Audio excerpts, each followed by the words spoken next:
This is WWP Weekly Wrestling Podcast.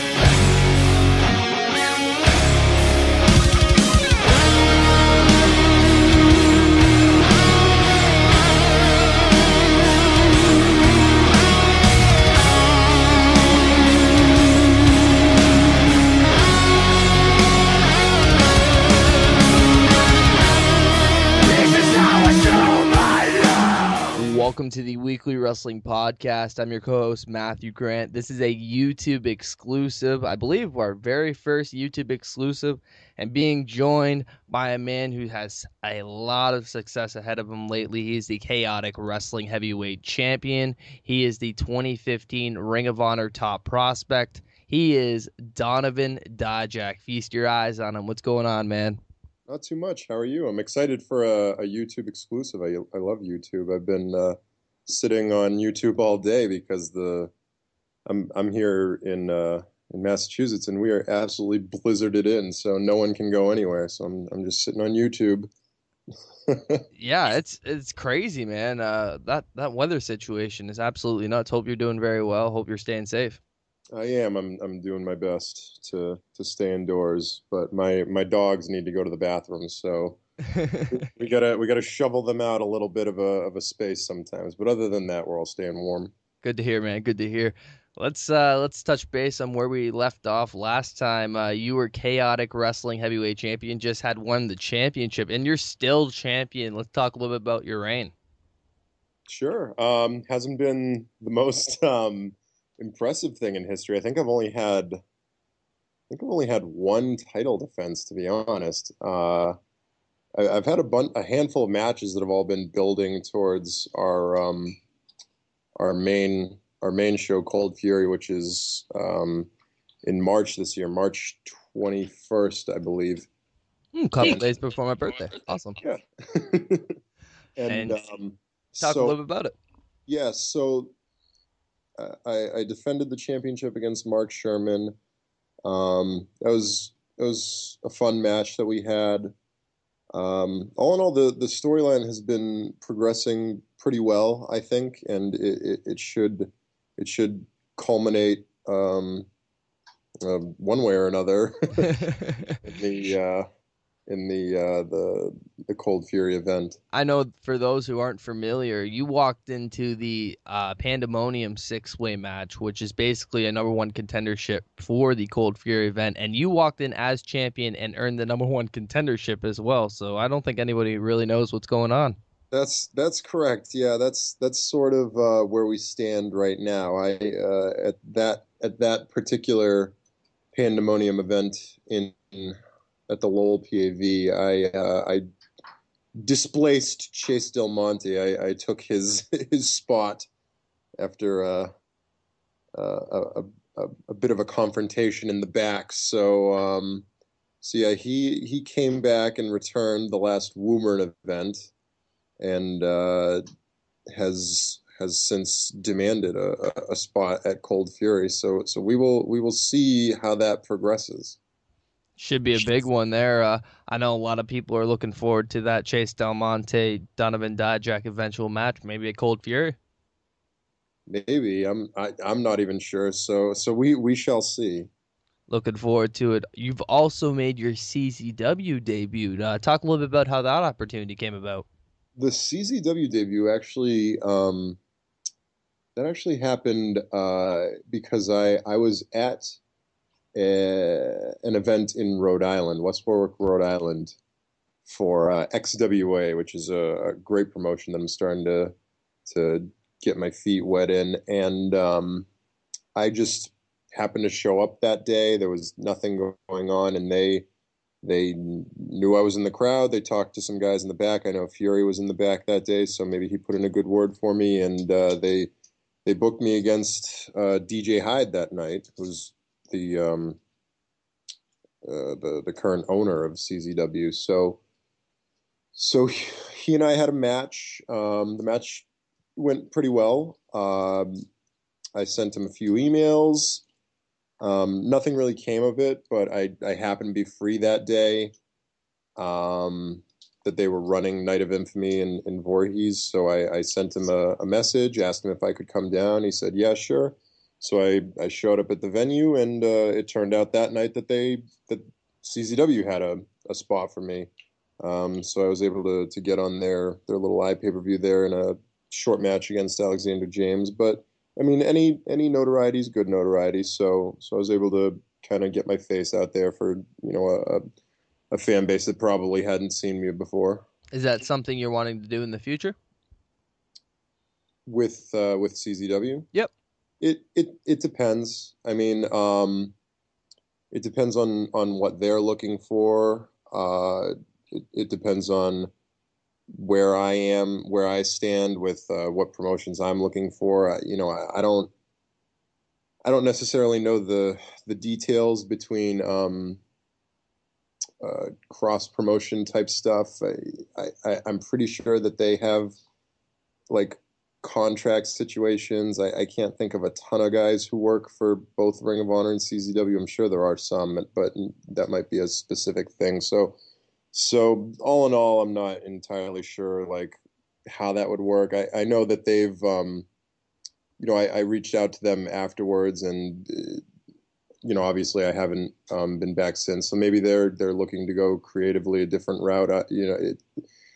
Which wouldn't surprise me because I don't think that they're. To be honest, I don't think their fan base necessarily liked me. I mean, when it's kind of a dry presentation and I come through the curtain, I mean, that's a crowd that's, I think it's safe to say, they're very anti-WWE, and I kind of present that facade. So maybe that's the reason that they didn't take to me right away. So, I'm not sure, but I'm always open to any offer that's a possibility.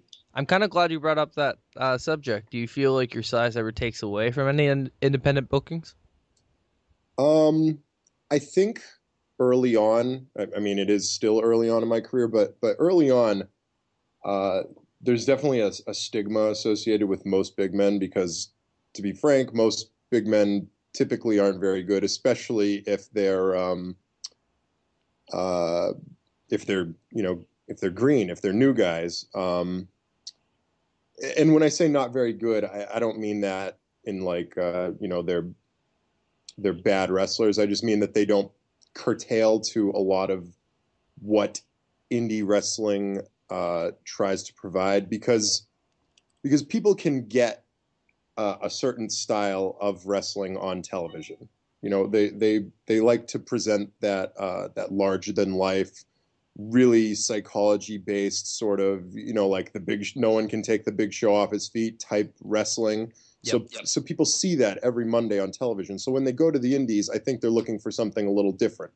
Yep. So if I come out there and I present a match where I'm this, big lumbering guy in the matches that a guy can't take me off my feet, that doesn't, my dog going ballistic, that doesn't necessarily entertain a group of fans that are looking for something that they don't see on Monday nights. So it all depends on your fan base. If you go to a smaller promotion, maybe they are looking for that. Maybe they're looking for a simpler story for little kids to sort of understand.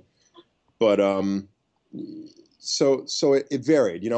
I was trying to get into some bigger promotions early on in my career, and it probably worked against my benefit, my size and my experience, because people probably figured that I wasn't going to curtail to their audience. Yeah. But hopefully at this point I'm showing that I can do a number of different styles, including a style that I think many audiences and indie audiences especially can enjoy. I think your dogs were a little bit mad with something you said there. My one dog, he gets mad whenever I talk about indie bookings. I think he heard the plow outside, so he was flipping out. You brought up XWA, and XWA got to see something a couple months ago. I don't think we ever thought we'd see, and that's Donovan Dijak and Warbeard Hansen as a tag team. Talk a little bit about that and taking on Team Tremendous. Yeah, that was actually a ton of fun. It started out as a singles match, and as we were, beginning probably the first minute of myself and Hansen's single match, Team Tremendous came out and continued their investigation into finding out who the mysterious seven was, and they apparently thought it may or may not be one of us. So we decided to have a tag match, and it was actually very enjoyable. It's always fun working a comedy style, which those two obviously are, very funny, but also very gifted wrestlers. Yep. Obviously, Bill's been signed before, and Dan has trained a lot of the top names in the world right now. So their whole presentation is very unique and special, and it was great to be a part of that. And even if it was just for a smaller XWA show that was only in front of probably 100 people, and it was in a venue, the same venue, mind you, that they always use in West Warwick, but they kind of like chopped it in half and used the back half, and it was absolutely freezing that particular night. And the ring, I don't know how it was set up, but it could not possibly have been stiffer. So I think I ended up hitting the mat probably 2 times, but I was feeling it about a week later. So yeah, despite of all that, I still had a ton of fun, and it's one of the more memorable matches I've had. And obviously teaming with Handsome was awesome because he's a guy who's been there since day one. We train together all the time. Now we're getting on a lot of shows together all the time. He's always given me great feedback in the back. But it was a lot of fun to be kind of under his direction during the match and to be able to kind of coordinate with him. Let's transition to Ring of Honor a little bit here because the last time we talked, you hadn't even really taken any Ring of Honor bookings. I know you've were doing the camps. I know you were trying to get your foot in the door. And Future of Honor 2, you got to have a couple of matches. Talk a little bit about your Ring of Honor experience starting off there. Yeah, Future of Honor 2 was a lot of fun. That was pretty close after my second tryout camp with them, which also a lot of the New Japan guys were there too. So that was a great experience. Did you want to talk about that experience to start off? I mean, there's not a ton to talk about. There's obviously the language barrier there. So I mean, they had all the guys there, but there's not a whole lot of feedback that you can get from them since I don't think there was a translator there, so it was hard. But I mean, it was great getting to meet guys like Okada and Tanahashi and stuff like that, and just to say that I got to wrestle in front of them is probably more than most professional wrestlers can ever say in their life. So that was fun. But out of that experience and out of that tryout camp developed into the Future of Honor 2 booking, which was I had a quick match against Moose's manager, Stokely Hathaway, which was just a quick thing, and it was a lot of fun. And then the match between myself and Moose, where we ended up actually breaking the top rope. So that was an interesting in-ring experience. Thankfully, Todd Sinclair was our ref, so he got to kind of guide us through that predicament. But the match itself ended up coming out pretty well. Got a lot of positive feedback from it. It's on video on demand on ROHwrestling.com if anybody wants to see it.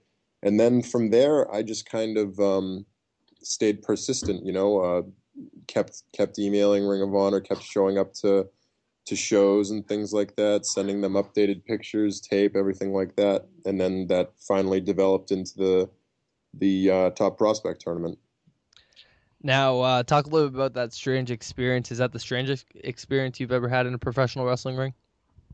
The top rope breaking. Yeah. Strangest experience in a pro wrestling ring. I'm sure I can think of others. Maybe like a maybe like the XWA Battle Royal I just recently did, where it was just a fantastic cast of characters in the ring, myself and Handsome. I think Team Tremendous ended up in there. They ended up eliminating me. Snitsky was in there, so that was devastating because he's a big bruising guy. So that was probably more interesting. I mean, the top rope Was it hard to work around? Moose and I aren't, self-admittedly, neither of us are super experienced, so I don't think it had ever happened to either of us. Even though I'm sure both of us had been taught how to work around it, I don't think we necessarily did the best job of working around it, and that's our fault, and we obviously have improved since then. I think it's a great experience to do on a show, especially a show of that magnitude, because now it'll stick in our brains forever, and we'll remember it if it happens again, which it more than likely will, because the ropes in wrestling, especially on the indies, break a lot more often than you'd think they do. So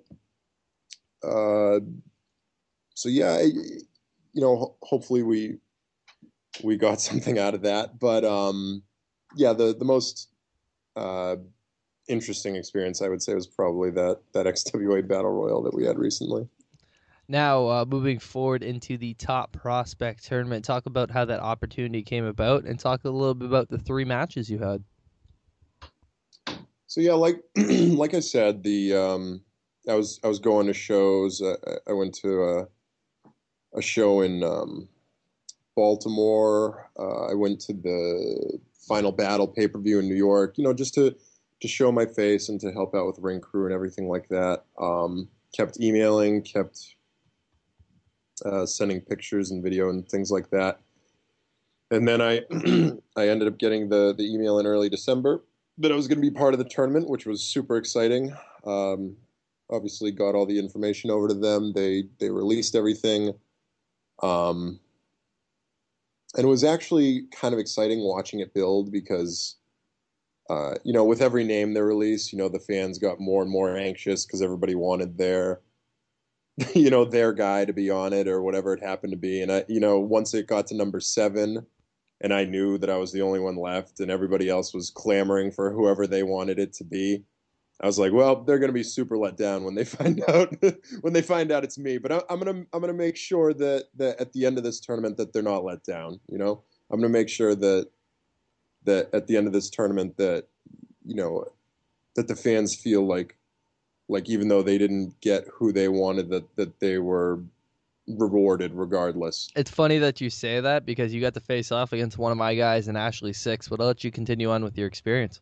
Well, Ashley 6 in the second round was a ton of fun. I mean, that was only a few days ago, and he's obviously a tremendous worker, and even though we didn't have we didn't have the longest match in history, I think in the time slot that we were allotted, considering that it was TV, that we really made the most of it, and it actually ended up being the very first match on the entire card of the night. So it was great to have that fiery ECW arena crowd behind us, and I think we delivered in that one.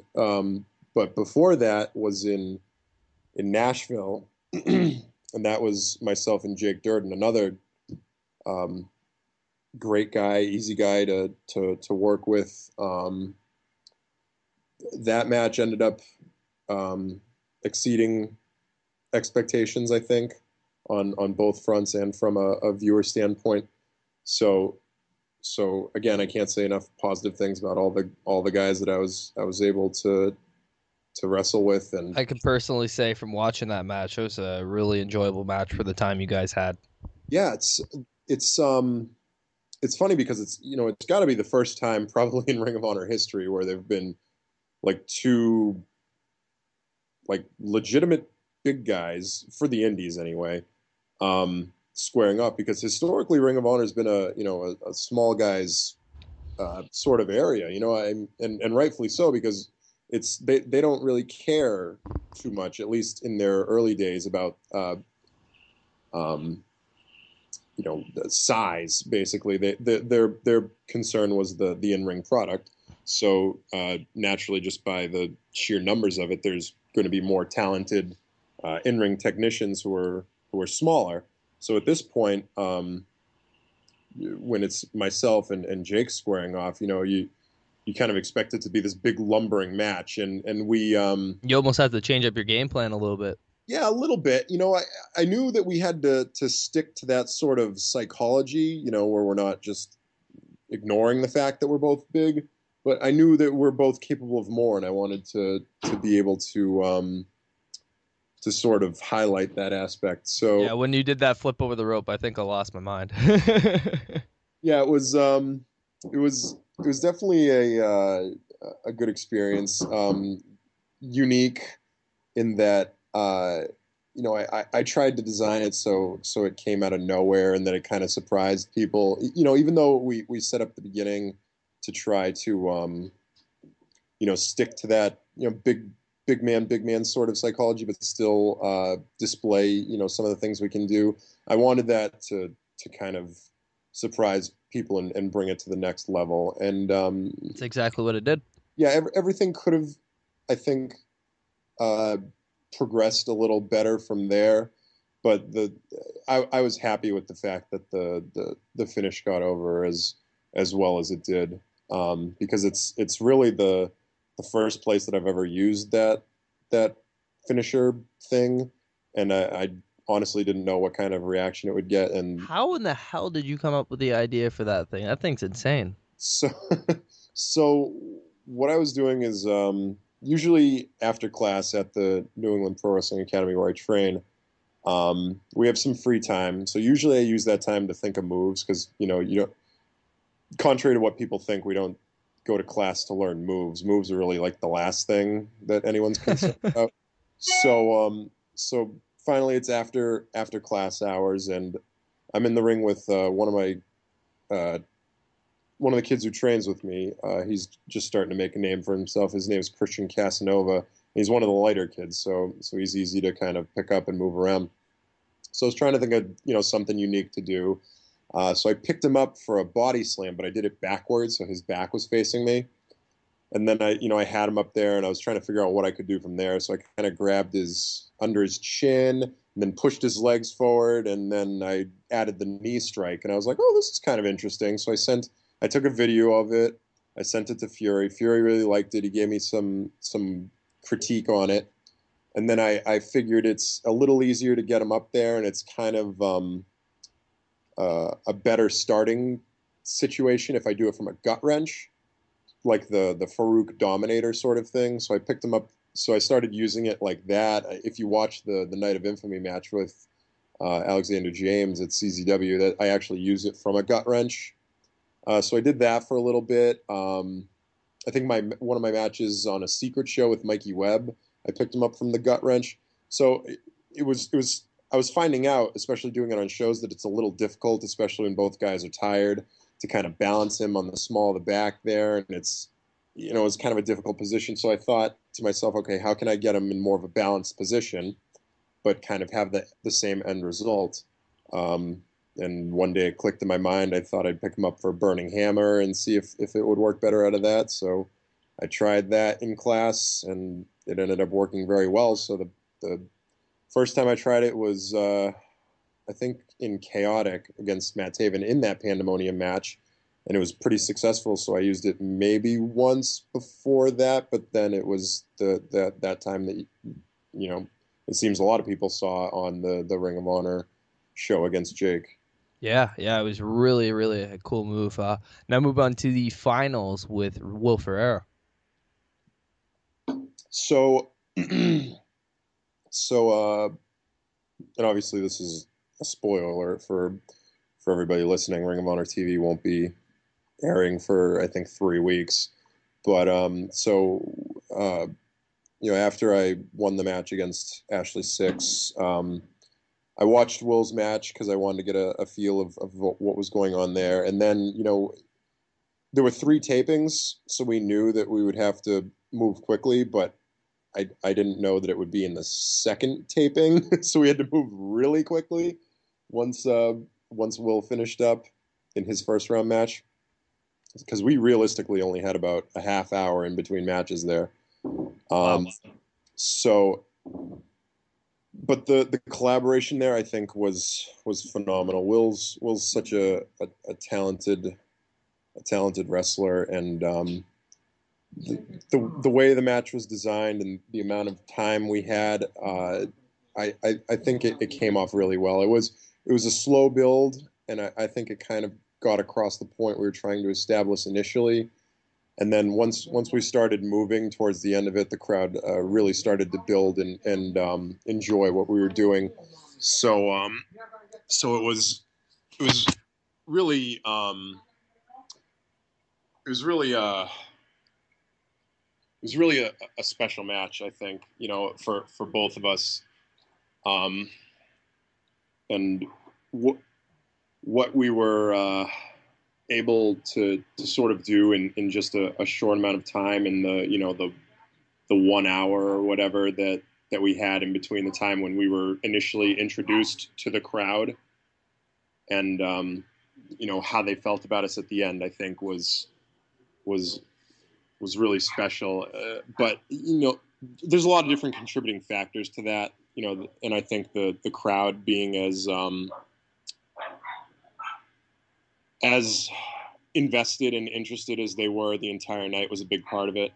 People say that the Philly crowd and the ECW crowd is like the toughest crowd in the world, but I think that they were willing to give us a chance, even though they really had no idea who either of us were, I'm sure. Especially in our first round matches. So for them to, be patient with the whole thing and to give us a chance and not just, destroy our lives before we'd even done anything, I think was a big contributing factor to the way that everything turned out. Yeah, I agree there. Talk a little bit about going forward. You'll be getting a World TV Championship shot. Now, the way it seems, it's going to be either against Jay Lethal, the current champion, or somebody who looks to be challenging Jay Lethal, Alberto El Patron. Yeah. I mean, I couldn't be more excited for that opportunity, really. I believe they announced that title match is going to be March 7th in Baltimore. So I'm really looking forward to that. It doesn't matter who it ends up being. If it's either of those guys, that would be, fantastic, because obviously 2 of the most talented guys in the world. The opportunity is there. I think the stage will be phenomenal, and I'm, it's hard to put into words how excited I am for that opportunity. I can just imagine. Before we get off the Ring of Honor topic, I know 2 of your boys going into the 13th anniversary for the Ring of Honor World Championship, Tommaso Ciampa and Warbeard Hansen. Also in that match, Michael Elgin and the current champion, Jay Briscoe. Could we get a prediction? My prediction is that it's going to be a phenomenal match. If I had to choose a winner, yeah, God, I have no idea. I can tell you who I would like it to be, which is another difficult decision because I like all 4 of those guys so much. I would say that the fans would probably be happiest if it was Tommaso. Yep. It's hard to root against Handsome, though, knowing how long he's been working at this. And the fans don't know that. The fans have only known Warbeard Hansen for a year now. It's crazy how long he's been working. But that man's been in wrestling, I think, since 2001, and just absolutely working his ass off. So to say, oh, he doesn't deserve it yet because he's only been doing it a year, no, that's that's craziness. He's been killing himself for 14, 15 years at this. So it'll be really hard to root against him. But I mean, if any of those guys, Tommaso, I love to death, and I train with him, and I would be so happy for him because he's been working his ass off in Ring of Honor for so many years. Elgin, I think, is one of the greatest wrestlers in the world, as is Jay Briscoe. So I personally have no idea who is going to win, but I guess I'd be happy in a different sense if any one of them did. I can totally understand that. Let's move on to a match I've heard rave reviews about, and that's your match with Shinron at Beyond Wrestling. Talk a little bit about that. Yeah, that was last Friday. Sorry, it's all kind of blurring together because we drove straight from the chop shop in Providence to Ring of Honor that day, so it's hard to separate the two. But yeah, it was again a ton of fun. I've had the chance to be in the ring with Shinron a couple of times before that. On the in the finals of the I guess the opening round of the Chikara Young Lions Cup on a wrestling. And something else I forgot to bring up here, the match at Evolve. Yeah, that's right. The triple threat dark match at Evolve. The Evolve triple threat happened so quickly that we were kind of just like thrown out there, and so it probably didn't come off the way that I don't think any one of us would have preferred it did. But again, it was a chance to be on an Evolve show in front of a great crowd, and in front of a bunch of talented wrestlers who gave us all feedback, and Gabe Sapolsky, and so it was, and Sal, excuse me, I forgot to mention him, and it was a ton of fun, just to be a part of it. But it was better in a second sense, progressing from that initial meeting into the Chikara Wrestling is Fun meeting, where again it wasn't a one-on-one setting, so we still got a little bit of interaction, but again it was kind of jumbled and rushed because there were so many people involved in it, and there was we didn't have a ton of time again with that one. So this time, with the singles format, we really got to sort of highlight one another, which was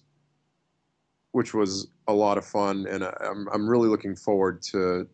I actually just saw the final product last night for the first time, and it actually came out better than I thought it did, because when we were doing it, when you're in the ring, you're so critical of yourself, and there was things that I felt could have gone better, but watching it back, it presented itself a lot better than I thought it would. So I'm actually very happy with it, and I'm looking forward to seeing the the YouTube release or whatever it happens to be, and how it gets how people receive it. Yeah, I'm really looking forward to seeing it as well. And you brought up the Young Lions Cup as well. I want to touch base on that because you talked about separating styles a little bit a while ago. You would have to go to a different style there, especially at the kind of Chikara-based shows. Yeah, so that was interesting. I figured in my head that I would have to change up styles a lot, but realistically, it wasn't a ton different than what I'm normally used to, because the crowd itself wasn't your standard Chikara crowd. It happened to be at a middle school, I think, or an elementary school. So the crowd actually had like a lot of little kids in it, and like families and things like that. So what we did got a little tweaked, and it became a lot more sort of storytelling based, psychology based type stuff. And it really got received well because, I mean, when you're working in front of so many little kids, that always makes things a lot easier because they're so into it all the time. You know, they're not sitting there judging every little thing that's happening. They're just, you know, happy to be there, and they're you know, cheering for who they want to win and booing who they want to lose. So it always makes your life a lot easier. But I had a ton of fun, and especially in my first round matchup where myself and Devin Blaze, who's another Beyond guy, got to really highlight one another. That's another match that I'm really proud of. Awesome, awesome. There's one more thing I wanted to touch base on before we get into some future goals, and that's this past week you were an extra as a Rosebud for the WWE. Let's talk a little bit about that. It was, yes. I'm glad you caught that. Not many people did. Yeah, it was it was kind of hard to see. I just watched it on television for the first time last night because they played the Rumble instead of Monday Night Raw because it got snowed out. Yeah, obviously, ton of fun. It's always great to be surrounded by, you know, the obviously most of the top wrestlers in the world, the top production in the world, and it's really I don't want to use the word breathtaking, but it's quite an experience to be part of. And come on, you got to get your catering comment in there. I didn't eat a ton. I know most people usually go and eat as much as they can, but you know, I I feel like I couldn't find like a knife, so I couldn't get a lot of the I couldn't get a lot of the bigger type stuff that I wanted. And we were in Philadelphia, so they had like cheesesteaks everywhere, and like in catering, they had cheesesteak back there. So you know, and I try to eat as healthy as I can, so I had to avoid that as best I could. Must have been hard. It was hard because it all looked and smelled delicious. But yeah, it was really great to be, you know, just kind of in the presence, I guess, of all those people who've had such an impact on the wrestling business for so many years, and to be able to, you know, watch the product get produced is a ton of fun from the back. So unfortunately, you know, obviously the next two events were canceled, or that's where I'd be right now. But hopefully there, you know, could be more opportunities like that in the future. Yeah, hopefully so. Maybe we'll see you Thursday night on SmackDown. Maybe. Who knows? Now, talk a little bit about where you want to go in the future. Obviously, you have the Ring of Honor thing really going right now. You're the Chaotic Wrestling Heavyweight Champion. Things couldn't be really going better for you right now. So talk a little bit about where you want to take that in the future.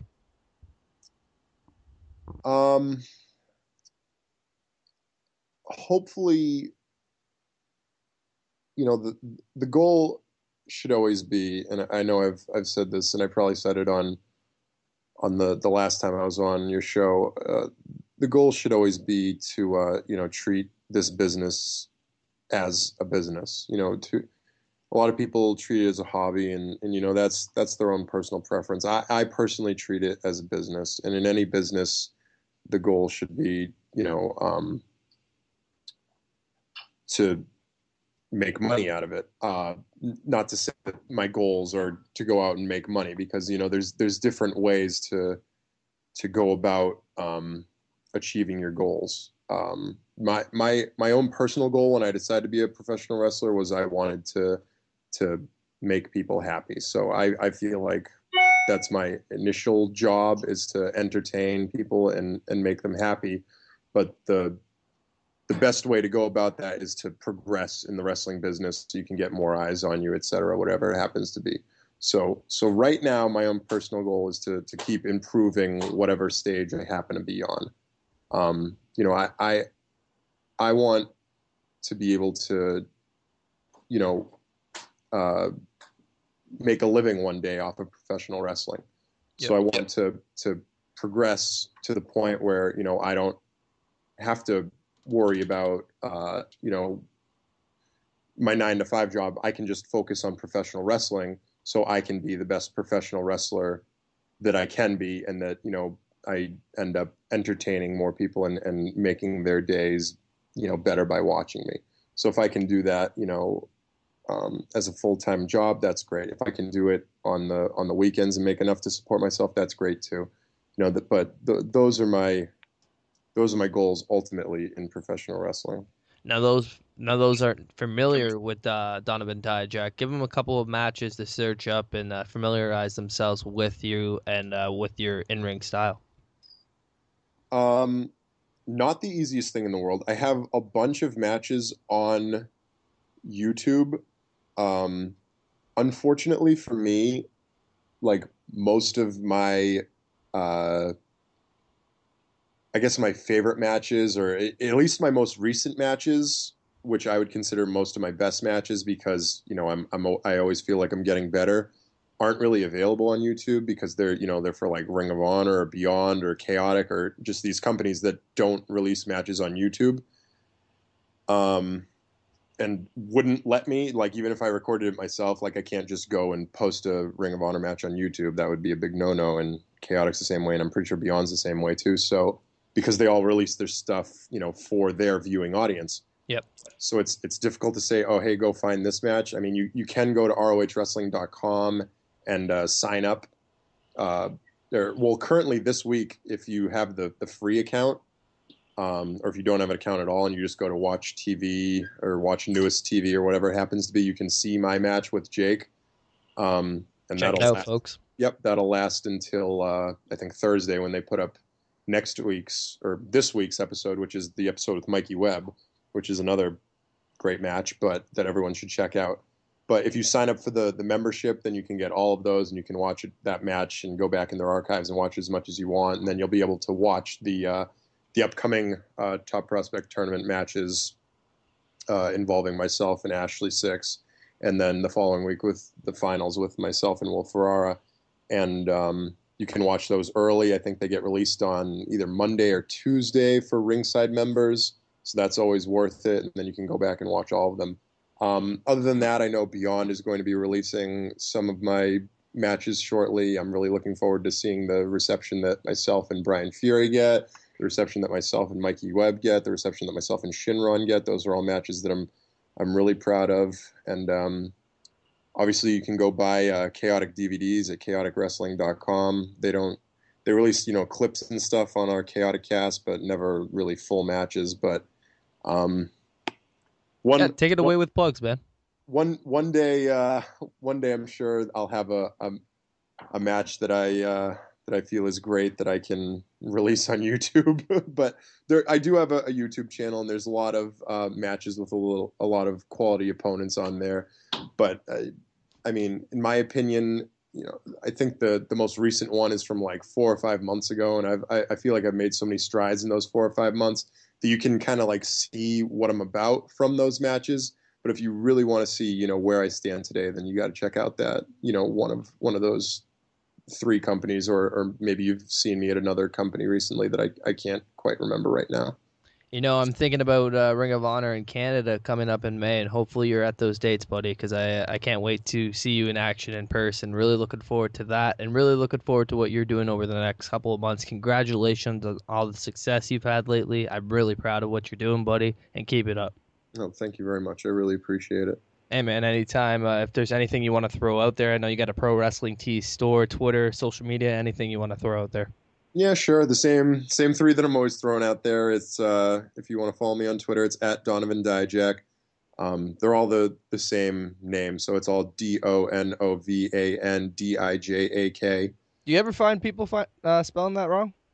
All the time. Yep. Really? All the time. To the point where I strongly considered spelling it DIJACK. But I mean, that's the way that it's spelled. That's my shoot last name. It's my real last name. So I decided, it'd be easier for me to go with the shorter spelling for the tights and everything. It'd be more unique to me, I guess. And but people still spell it Dijack sometimes. Even like promoters sometimes bill me as that. But Wow. um, it's I feel like if I spelt it the other way, then people would probably spell it wrong anyway, somehow with like a Y, or they'd not include the C. So it is what it is. But I try to uh, promote it spelled correctly as much as possible, so people don't misspell it and miss out on whatever it happens to be. So the Twitter handles at Donovan Dijak, Facebook.com/Donovan Dijak, and then ProWrestlingTees.com/Donovan Dijak. Awesome, man. I really appreciate the time once again. All the best going forward. Let's get back. Let's get you up here in Canada in 2015. Hey, I hope so. I've been to Canada a few times, not for Ring of Honor or anything, but I've been up there for a different XWA. That's always a lot of fun, and I'm not super familiar with Canada, but it's in the St. John's Oh, area. okay. Yeah, way out of here. Yeah. Yeah, I know Canada's massive and that it takes like 5 hours to get like not that far, but relatively speaking. But yeah, so I've been up there a couple times for them, but that's pretty much it. And I'd certainly like to travel up more. Well, hopefully we see you up here, Ring of Honor in Toronto in May. And again, all the best, man. It was an honor and a pleasure. Oh, thank you very much. I appreciate you having me. Anytime, man. Have a good one. Thanks, you too.